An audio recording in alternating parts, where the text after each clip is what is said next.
한국과 미국 의회 간 교류 협력을 촉진하기 위한 공간인 한미의회교류센터가 오늘 워싱턴 DC에서 문을 열었습니다.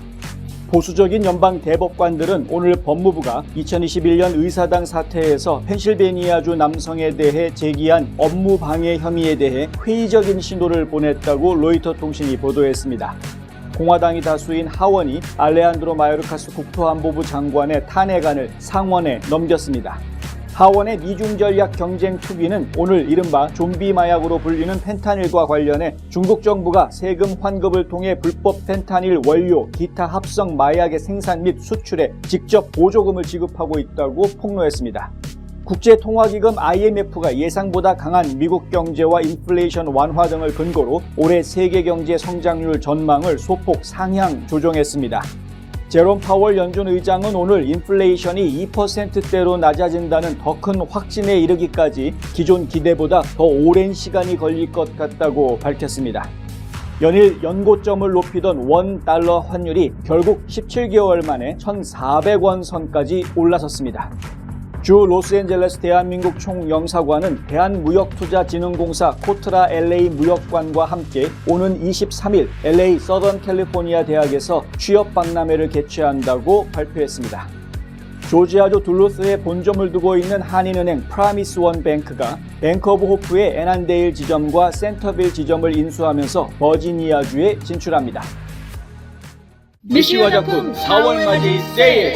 캐비어 추출물 고농축 영양크림이 단돈 140불, 각종 화장품 세트는 최대 33%까지 세일! 미백 주름 2중 기능성 아이크림은 10% 할인, 비타 C 세럼 하나 사면 하나 공짜! 더나 플러스 프리미엄 샴푸 세트도 파격 세일, 신상도 떴습니다! 손상된 모발을 눈에 띄게 복구해주는 닥터 그루트 번딩 샴푸, 트리트먼트 세럼, 탈모도 잡고 스타일도 살리는 닥터 그루트 소딩 샴, 미라클 트리트먼트, 두피 토닉 각각 30불에 모십니다. 가까운 매장으로 직접 오시거나 인터넷 missiCosmetics.com에서 오더하셔도 됩니다.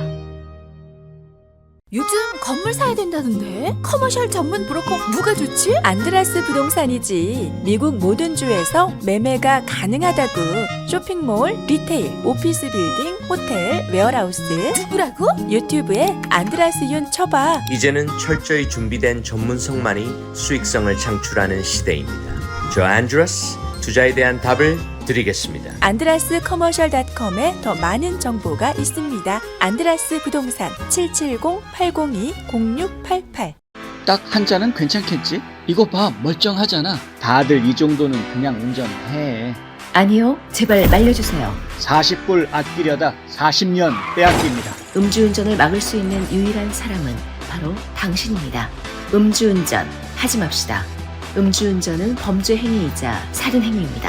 이 캠페인은 스테이트팜 박화실보험, 강남일식, 시스콘, 신화 스튜디오, 그리고 빅스카이 비즈니스 서포트가 함께합니다. 시청자 여러분 안녕하십니까? 4월 16일 화요일 NMP 뉴스 시작합니다. 첫 소식입니다. 한국과 미국 의회 간 교류 협력을 촉진하기 위한 공간인 한미의회 교류센터가 오늘 워싱턴 DC에 문을 열었습니다. 미국을 방문한 김진표 국회의장과 여야 대표단은 오늘 워싱턴 DC에서 연방의회 의원과 싱크탱크 관계자, 대미투자 한국기업 관계자 등을 초청해 한미 우호 친선 행사 리셉션과 한미의회 교류센터 현판식을 개최했습니다. 한미의회 교류센터는 한미 관계 강화와 한국 기업의 대미투자 확대 등으로 양국 의회가 협력 필요가 커진 상황에서 의원 외교를 더 적극적으로 하기 위해 개설됐으며 연방의회에서 약 3km 떨어진 한국무역협회 워싱턴 지부 건물에 입주했습니다. 김진표 의장은 이날 리셉션에서 한미 관계의 그간 발전을 언급하고 한미 양국이 이처럼 전례 없이 강력한 협력의 성과를 거둘 수 있었던 그 근간에는 미국 의회의 전폭적인 지지와 한미 동맹에 대한 미국 각계각층의 전폭적인 후원이 있었기 때문이라고 생각한다고 답변했습니다. 이어 오는 6월에 22대 국회가 회기를 시작하면 한미의원 연맹을 발족할 것이라며 미국 의회에서도 기존의 코리아 코커스와 스터디 그룹을 좀 더 조직적인 시스템으로 발전시키려는 움직임이 한국계인 영킴 하원 의원 등을 중심으로 일어나고 있다고 설명했습니다. 하원 외교위원회 인도태평양 소위원장인 영킴 의원은 내 우선순위는 한국을 포함해 우리의 가장 굳건한 동맹들과 관계를 강화하는 것이라며 난 우리가 앞으로 나아가면서 한미 관계가 더 좋아질 것임을 알고 있다고 밝혔습니다. 한국 국회 여야 대표단은 국민의힘 정진석, 주호영, 추경호, 최영두 의원과 더불어민주당의 안규백, 윤호중, 한정혜, 송갑석, 소병철 의원으로 구성됐습니다. 보수적인 연방 대법관들은 오늘 법무부가 2021년 의사당 사태에서 펜실베니아 남성에 대해 제기한 업무방해 혐의에 대해 회의적인 신호를 보냈다고 로이터 통신이 보도했습니다. 조세 피셔가 미 합중국을 상대로 낸 소송에서 원고인 피셔는 2020년 선거 결과에 대한 의회의 인증 절차를 방해한 혐의로 기소된 인물입니다.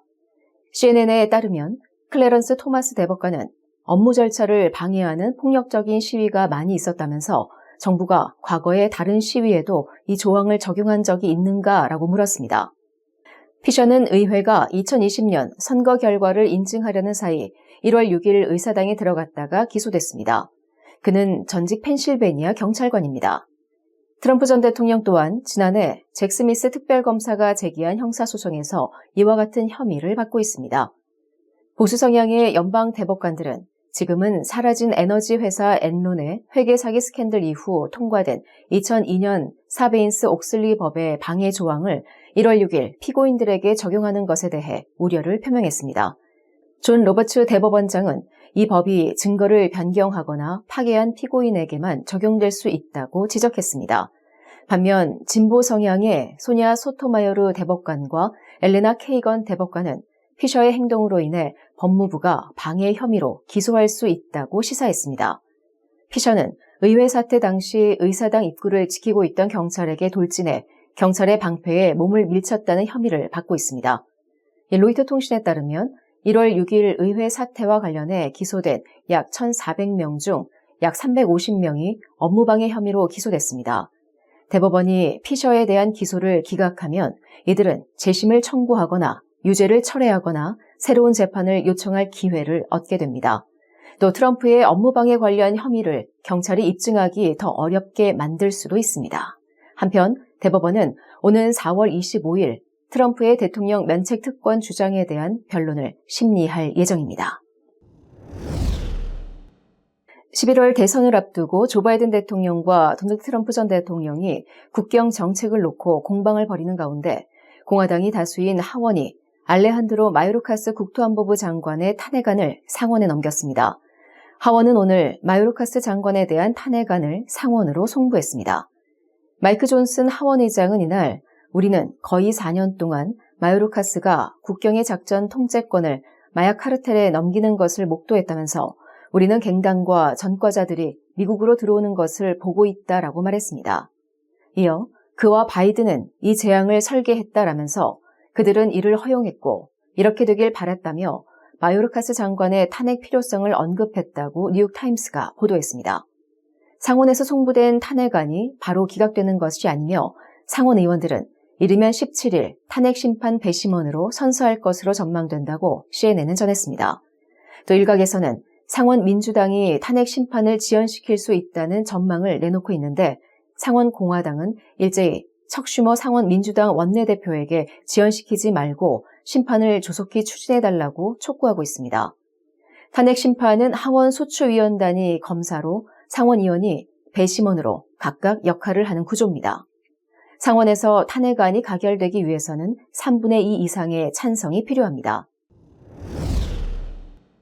하원의 미중 전략경쟁특위는 오늘 이른바 좀비 마약으로 불리는 펜타닐과 관련해 중국 정부가 세금 환급을 통해 불법 펜타닐 원료, 기타 합성 마약의 생산 및 수출에 직접 보조금을 지급하고 있다고 밝혔습니다.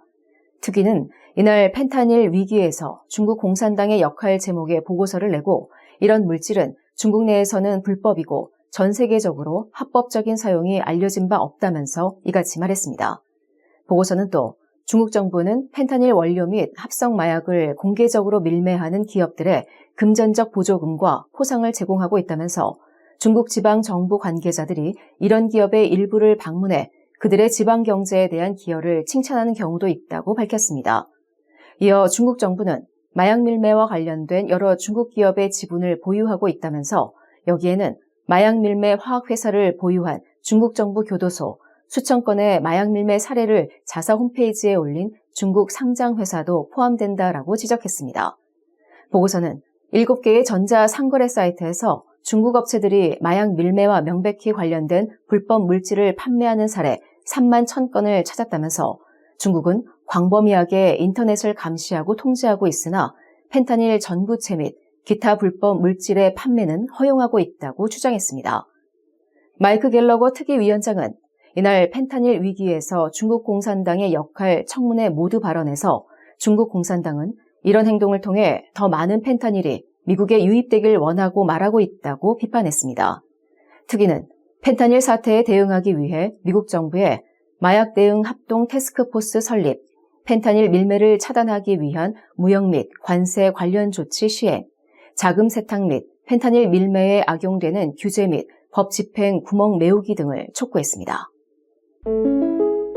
가족, 미래, 행복, 꿈, 건강, 아름다운 삶, 슬기로운 보험 생활로 가능한 것들입니다. 박화실보험을 만나보세요. 자동차 보험, 집보험, 비즈니스 보험, 워커스컴, 생명보험, 의료보험은 물론이고 주택융자, 재융자, 자동차융자, 개인융자 등 은행 업무에 IRA, 401k, 애뉴이티 등 은퇴 및 재정 설계까지 모두 한 곳에서 도와드립니다. 100년을 한결같이 좋은 이웃으로. 보험의 중심에는 박화실보험이 있습니다. 마리화나를 사용한 12학년 학생의 약 63%가 베이핑을 통해 섭취했다는 통계가 나왔습니다. 지난달 12세에서 17세 청소년 약 60만 명 마리화나 이외의 불법 약물을 사용했습니다. 점점 더 많은 학생들이 대마초를 사용하고 있습니다. 당신의 자녀는 안전합니까? 마약, 시작하는 그 순간 중독도 시작됩니다. 내 건강과 인생은 물론 가족과 지인들까지도 위험하게 만듭니다. 이 캠페인은 스테이트팜 박화실보험, 강남일식, 시스콘, 신화 스튜디오, 그리고 빅스카이 비즈니스 서포트가 함께합니다. 우리 한인들의 정체는 무엇입니까? 우리가 자손들과 살아갈 땅임에도 불구하고 언젠가는 떠날 방문객처럼 살지는 않습니까? 우리는 이방인이 아닌 이 땅의 주인이 되어야 합니다. 우리는 반드시 이 나라에서 좋은 평판을 만들어야 되는데 이 나라와 우리 이웃과 우리 지역에서 도움이 되는 사람들로 부각이 되어야 됩니다. 좋은 이웃되기 운동이 여러분 곁에서 함께합니다. 국제통화기금 IMF가 예상보다 강한 미국 경제와 인플레이션 완화 등을 근거로 올해 세계 경제 성장률 전망을 소폭 상향 조정했습니다. IMF는 오늘 발표한 세계 경제 전망 업데이트에서 올해 세계 경제 성장률을 3.2%로 전망했습니다. 이는 IMF의 지난 1월 전망보다 0.1%포인트, 작년 10월 전망보다 0.3%포인트 높은 것입니다. 올해 성장률 전망은 작년 성장률 추정치인 3.2%와 같으며 IMF는 2025년에도 세계 경제가 3.2% 성장할 것으로 예상했습니다. IMF는 아시아 국가들의 성장세가 누그러지는 가운데 중동과 중앙아시아, 사하라 이남 아프리카에서 증가세를 예상했습니다. 아시아에서는 특히 중국 경제의 성장률이 부동산 경기 침체 등의 여파로 계속 둔화할 것으로 예상했습니다. 다만 인도 경제는 탄탄한 내수와 노동력 증가 덕분에 올해 6.8% 성장할 것으로 추산했는데 이는 1월 전망보다 0.3%포인트 상승한 수치입니다. 세계 인플레이션은 2023년 연평균 6.8%에서 2024년 5.9%, 2025년 4.5%로 낮아질 것으로 예상했습니다. 또 세계의 교역량은 올해 3.0%, 내년 3.3% 증가할 것으로 봤습니다. IMF는 우크라이나 전쟁 시작 이후 지정학적 진영 간의 교역이 줄었으며 국가들이 공급망 회복과 국가안보를 이유로 점점 더 교역을 통제하고 있다고 설명했습니다. 제롬 파월 연준 의장은 오늘 인플레이션이 2%로 낮아진다는 더 큰 확신에 이르기까지 기존 기대보다 더 오랜 기간이 걸릴 것 같다고 밝혔습니다. 미국 경제가 견조한 성장세를 지속하는 가운데 최근 석 달간 물가지표마저 예상을 크게 웃돌면서 파월 의장도 통화 긴축을 선호하는 매파적 입장으로 기존 정책 입장을 선회한 것으로 풀이됩니다. 파월 의장은 이날 워싱턴 DC에서 열린 캐나다 경제 관련 워싱턴 포럼 행사에서 최근 경제 지표는 확실히 더 큰 확신을 주지 못하고 있다며 오히려 그런 확신에 이르기까지 기대보다 더 오랜 기간이 걸릴 것 같다라고 말했습니다. 그는 즉 현 통화정책 수준이 우리가 직면한 위험에 대처하기에 좋은 지점에 있다고 생각한다는 것이라고 부연했습니다. 파월 의장은 또 최근 지표는 견조한 성장과 지속적으로 강한 노동시장을 보여준다면서도 동시에 올해 현재까지 2% 물가 목표로 복귀하는데 추가적인 진전의 부족을 보여준다라고 평가했습니다. 그는 높은 인플레이션이 지속된다면 현재의 긴축적인 통화정책 수준을 필요한 만큼 길게 유지할 수 있으며 동시에 노동시장이 예상 밖으로 위축된다면 그에 대응할 수 있는 상당한 완화 여지를 두고 있다라고 말했습니다. 파월 의장의 이 같은 발언은 인플레이션 둔화세가 진전을 보일 때까지 현 5.25에서 5.50%인 기준금리 수준을 그대로 유지하겠다는 의지를 표명한 것으로 풀이됩니다. 연일 연고점을 높이던 원달러 환율이 결국 17개월 만에 1,400원 선까지 올랐습니다. 16일 화요일 서울 외환시장에서 미국 달러 대비 원화 환율은 전일보다 10.5원 오른 1,394.5원에 거래를 마쳤습니다. 연방준비제도의 금리 인하 기대가 후퇴하면서 달러가 강세를 나타낸 가운데 중동 지정학적 위험 고조로 위험 회피 심리가 확산한 영향입니다. 외환당국이 구두 개입에 나선 이후 환율 상승폭은 축소됐으나 시장에서는 당분간 변동성이 확대될 수 있는 만큼 환율 상단을 1,450원대까지 열어둬야 한다는 분석이 나옵니다. 중동 정세 불안에 따른 위험 회피 심리 확산도 환율을 끌어올렸습니다. 달러는 대표적인 안전자산으로 분류됩니다. 이 때문에 중동 정세가 달러 강세를 부추겼다는 분석도 나옵니다. 또한 중국의 위안화 절하 고시를 하면서 위안화 약세도 환율 상승 압력으로 작용했습니다. 하지만 한국은행은 현재 환율이 과거 위기 수준과 비슷하기는 하지만 한국 경제 전반적인 상황이 우려할 정도는 아니라고 설명했습니다. 주 로스앤젤레스 대한민국 총영사관은 대한무역투자진흥공사 코트라 LA 무역관과 함께 오는 23일 LA 서던 캘리포니아 대학에서 취업 박람회를 개최한다고 오늘 밝혔습니다.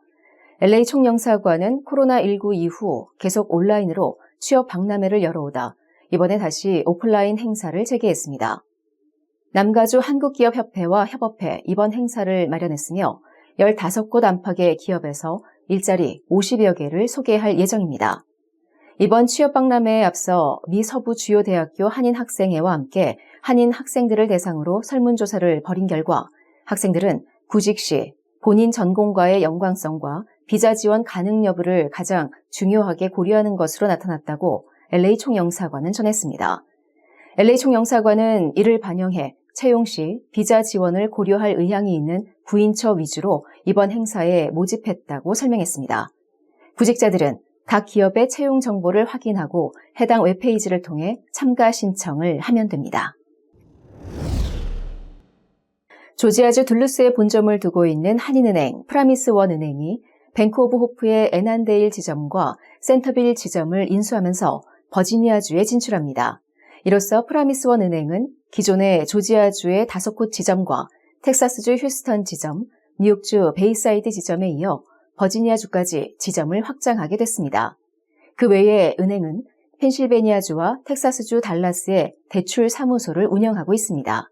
어제 워싱턴 DC 한국일보가 보도한 바에 따르면 뱅크 오브 호프는 프라미스원 은행과 양해각서를 체결하고 인수를 진행하고 있으며 인수에는 직원도 포함하고 있습니다. 프라미스원 은행의 윤혜리 부행장은 오늘 뉴스앤포스트와의 통화에서 지점 인수 사실을 확인했습니다. 윤 부행장은 버지니아에 LPO를 운영해오고 있었는데 이를 확장하기 위해 지점을 알아보던 중 마침 뱅크 오브 호프 측과 의사 타결이 이루어진 것이라고 설명했습니다. 양 은행은 현재 연방예금보험공사의 인가를 기다리는 과정에 있으며 올해 하반기가 되어야 인수가 마무리될 수 있을 것이라고 밝혔습니다.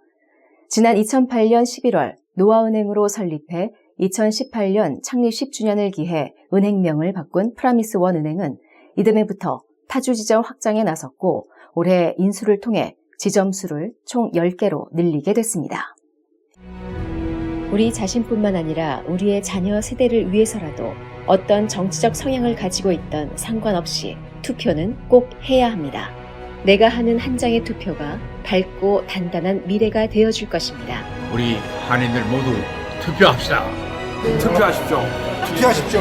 우리의 가정, 지역사를 위해 투표해주세요. 한인 동포 여러분, 우리 투표를 합시다. 한인사회를 위해서 투표합시다. 동포들의 유상을 높입시다. 이것이 미래를 좌우합니다. 투표합시다. 미래를 위해 꼭 투표해주세요. 투표합시다. 반드시 투표합시다. 이 캠페인은 종합건설회사 시스콘, 신화 스튜디오, 그리고 빅스카이 비즈니스 서포트가 함께합니다. 화장품 백화점 미씨 화장품 인터넷 주문도 가능합니다. 고객의 꿈을 실현하는 은행 메트로시티은행. 한 곳에서 시작되는 안정된 미래 선우인어 보험. 뉴스앤포스트는 페이스북, 유튜브, 카카오톡, 트위터 등 다양한 플랫폼으로 컨텐츠를 전달하고 홍보 효과를 극대화해드립니다.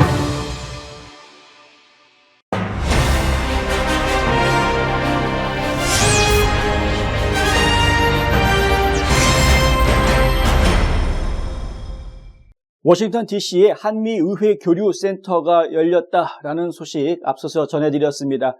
가장 중요한 것은 역시 한국과 미국 의회 간의 규칙적이고 정규적인 그러한 교류 프로그램이 돌아갈 수 있느냐 하는 부분입니다. 아직 확정되어 있는 것이 없습니다.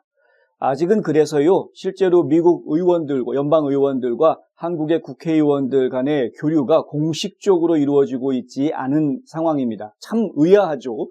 한미동맹 관계 그렇게 중요하게 이야기하고 있고 한미동맹 맺은 지가 벌써 70년이 넘었는데도 불구하고 이러한 일이 지금 벌어지고 있는 상황. 아직까지도 의회는 교류가 안 되고 있는 애매한 겁니다. 사실 의회 간의 교류를 하기 위해서는요, 쌍방이 여야 초당적인 조직들이 만들어져야 가능한 일입니다.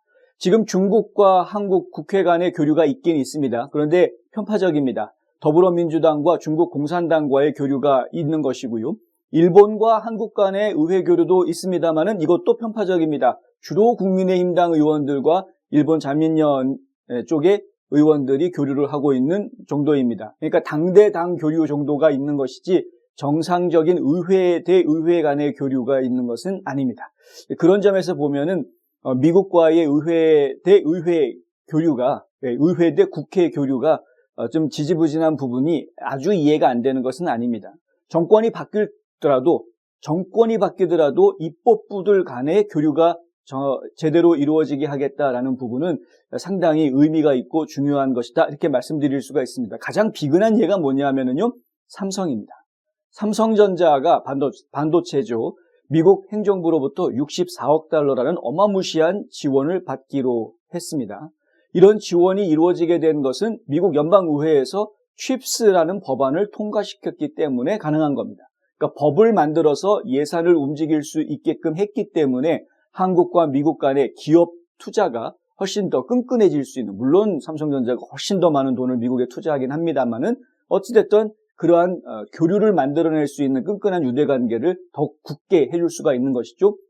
지금까지 한미동맹은 군사동맹, 안보동맹으로 생각을 많이 해왔었습니다. 하지만 이 안보동맹 체제가 그것을 넘어서서 이제는 뭐 문화, 경제, 여러 가지, 이제는 뭐 윤석열 대통령이 얘기한 것처럼 가치관의 공유까지 갈 수 있는 그러한 상황까지 와 있고요. 사실 그런 가치관의 공유가 가능하다고 여겨지는 점 중에 하나가 뭐냐면은 종교입니다.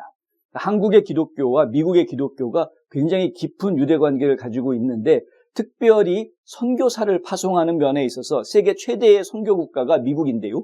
2등이 바로 한국 아닙니까? 그러니까 이러한 것들도 보면은 결국은 종교적인 얘기일 수도 있겠지만 어쨌든 가치관의 공유, 또 이미 이루어져 가고 있는 그러한 부분들이 있다는 것이죠. 이걸 좀 더 끈끈하게 하고 더 결속력 있게 만들게 하기 위해서 의회 간의 교류라는 부분은 상당히 중요한 부분이다.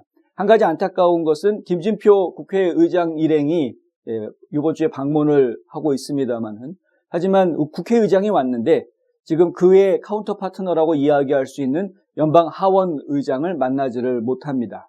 일정 조율에 실패했습니다. 떠나기 전에 만나자라는 요청을 했는데 연방 하원 의장실에서 부득이하게 거부할 수밖에 없는 상황이었다. 왜 그랬습니까? 지금 연방 하원 의장 자체가 지금 해임 당할지 말지 막 이런 아주 골치 아픈 일들을 놓고 있고요. 지금 당장 처리해야 될 현안들이 너무나 많다라는 거죠. 더군다나 중요한 현안들이 있지 않습니까? 특히 이제 이번 주 같은 경우에는요, 하원 의장 끌어내리겠다라는 이야기는 지금 많이 쑥 들어가 있는 상황입니다만, 왜냐하면 트럼프 전 대통령이 지난 주말에 마이크 존슨 하원 의장하고 같이 유대 관계를 아주 끈끈하게 서로가 서로를 지지해 준다라는 입장을 확실하게 보여줬기 때문에 마조리 테일러 그린 의원이 지금 갑자기 낙동강 오리알이 된 것 같은 그런 분위기가 돼버려서 존슨 하원 의장을 끌어내리겠다라는 이야기는 지금 쏙 들어가 있는 그런 상황이긴 합니다만, 그게 지금 중요한 게 아니고요. 당장 현안이 있죠. 그러니까 우크라이나 전쟁의 지원금, 이스라엘 전쟁 지원금, 또 대만에 대한 군사 지원을 어떻게 할 것인가 하는 부분들이 지금 현안으로 남아 있고요. 그리고 가장 중요한 남북 국경에 대한 안보 처리 어떻게 할 것인가, 이 부분에 대해서도 좀 이야기를 해야 됩니다. 존슨 하원 의장은 지금 이 4가지 현안에 대해서 각각의 별도의 법안들을 만들어서 4가지를 추진해 나가겠다라고 오늘 이야기를 했습니다. 그리고 어제부터 지금 이제 이스라엘에 대한 지원을 어떻게 할 것인가에 대한 연구가 하원에서 시작이 됐습니다. 그래서 어제부터 연방 하원 의원, 공화당 의원들이 모여가지고 어떠한 법안들을 만들어내고 어떤 내용으로 하는 것이 제대로 이란을 제재하면서 메시지를 전달할 수 있는, 그리고 이스라엘한테도 우리가 너희의 영원한 우방이다라는 걸 확실하게 보여줄 수 있는 방법이 무엇인지 지금 고민하고 있는 이런 상황입니다. 좀 더 지켜봐야 되겠습니다만은, 이게 왜 문제가 되느냐? 민주당 쪽에서는요, 이걸 하나의 패키지로 만들자라고 자꾸 이야기를 하고 있기 때문에 그렇습니다. 이걸 하나의 패키지로 만들자라고 해서 통과를 시키게 되면 거기에 미리 의원들, 연방 의원들이 제대로 검토해보지도 못한 내용이 포함될 수도 있기 때문에 공화당 의원들은 아주 반색을 하고 있는 거죠. 아주 기분 나쁘게 지금 보고 있는 겁니다. 존슨 하원 의장이 지금 민주당 끈앞풀이 돼가지고 민주당에서 하원 의장을 쥐락펴락하고 있는 이런 상황 아니냐라고 지금 막 삿대질하고 있는 그런 상황이기 때문에 지금 존슨 하원 의장 입장에서는 어떻게 해서든 이걸 지금 개별 법안으로 통과를 시켜야 하는, 그 중에서도 가장 시급한 것이 지금 이스라엘에 대한 것이다, 이렇게 이야기가 되고 있긴 합니다만은 그것도 어떻게 될지 알 수는 없습니다. 우크라이나 지원도 사실은 만만치 않은 문제이고요. 지금 공화당 의원들은 우크라이나 지원 반대하고 있습니다만, 강경 우파 의원들은 반대하고 있습니다만은 존슨 하원 의장은 또 이걸 어떻게든 우크라이나 지원을 하려고 하는 그런 입장에 있기 때문에 이러한 것들이 지금 현재 존슨 의장을 함부로 외부 손님들을 만날 수 없게 만드는 그러한 역할을 하고 있습니다. 그래서 지금 이제 한국에서 온 국회의원 일행이 고위급 인사들을 제대로 만나지 못하고 그냥 있다가 가야 되는.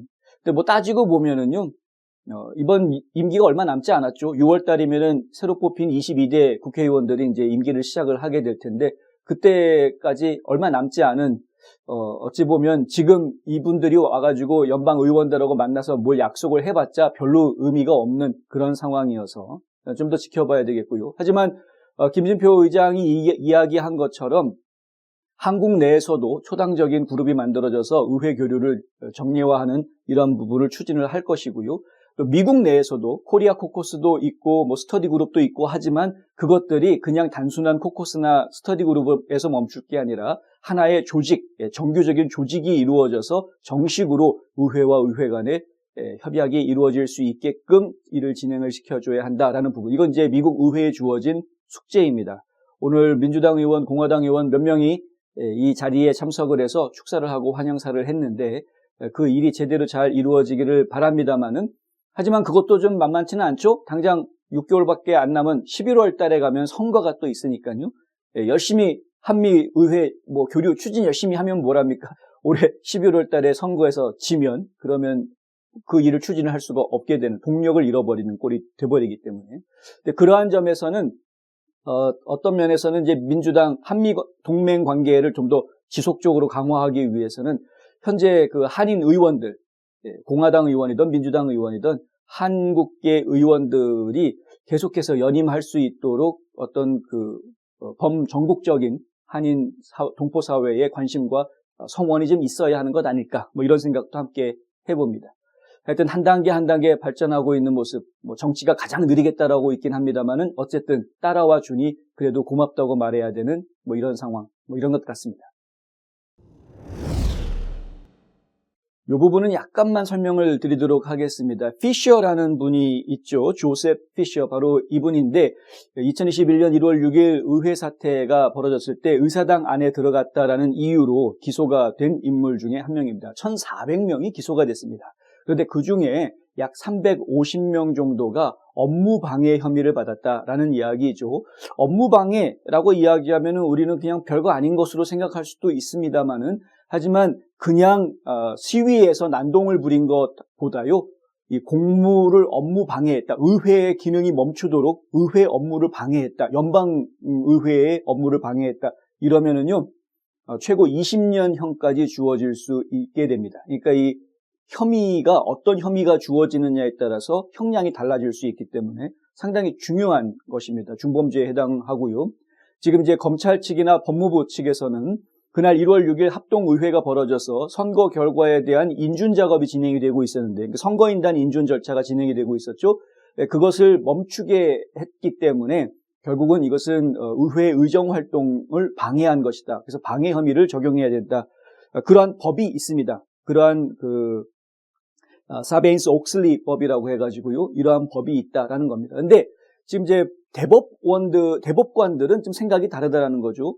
법무부와는. 대법관들 입장에서 봤을 때 지금 옥슬리 법안이라는 것은 증거 인멸하거나 증거를 조작하거나 증거를 파손하거나 뭐 이러한 것과 관련됐을 때 적용할 수 있는 법이다라고 이야기하는 거죠. 단순하게 시위한 사람한테 너 이런 업무 방해죄를 적용을 해서 20년형을 내리겠다. 실제로 지금 선고받은 사람들 중에 20년 넘는 형을 받은 사람도 있지 않습니까? 그러니까 이러한 것은 너무 과도하다, 그러니까 너무 과하게 법을 적용하는 것이다라는 입장을 보여주고 있는 거죠. 그럼 결론적으로는 기각이 될 가능성이 크다라는 겁니다. 그러니까 업무 방해죄는 적용할 수 없다. 이게 왜 중요하냐면요, 업무 방해죄를 적용할 수 없다라고 이야기하면 350명, 이 혐의를 받고 기소가 되어져 있는 350명 J6들이 다시 소송을 나도 이거 형량 줄여달라고 소송을 벌일 수 있는 그러한 상황이, 집단 소송 상황이 벌어질 수가 하나가 있고요. 더 중요한 거는 도널드 트럼프 전 대통령에게도 마찬가지로 잭 스미스 특검이 업무 방해 혐의를 적용을 했거든요. 그거로 기소를 했거든요. 근데 여러 가지 기소 내용이 있습니다만 그중에 업무 방해 혐의에 대한 기소를 기각시킬 수 있는, 그럴 수 있는 상황이 벌어질 수도 있다. 그러니까 이제 소송 중에서 한 가지 좀 자유로워질 수 있는 상황이 나올 수가 있게 된다. 뭐 이런 겁니다. 이러한 부분들이 상당히 의미가 있다. 업무 방해라는 부분은 결국은 반란죄하고도 연결될 수 있는 부분이기 때문에 이것이 반란으로 가느냐 못 가느냐의 골목에서 업무 방해가 자리하고 있다. 뭐 이렇게 좀 이해할 수 있을 것 같습니다. 그래서 결국은 업무 방해가 성립이 안 된다면 반란죄도 같이 성립이 안 될 가능성이 커지는 것으로, 그렇게 저희는 이해를 할 수밖에 없는 거죠. 이렇게 되면은 그냥 1월 6일 의회 사태에는 단순한 시위가 소요로 번졌던 정도로 그냥 마무리가 되는 것이 정상적인 것 아닌가라는 것이 연방 대법원 대법관들의 지금 다수의 의견이 아니냐. 지금 현재로서는 이제 그렇게 지금 기류가 파악이 되고 있는 것이고요. 이것은 도널드 트럼프 전 대통령 입장에서는 상당히 긍정적인 모습이다. 이렇게 설명해 드릴 수 있겠습니다. 경제정보입니다.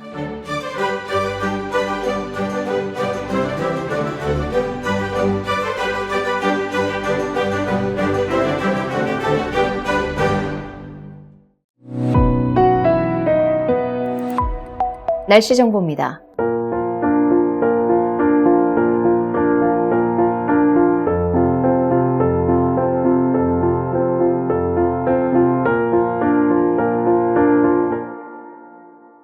이상으로 4월 16일 화요일 NMP 뉴스를 모두 마칩니다. 시청해주신 여러분 고맙습니다.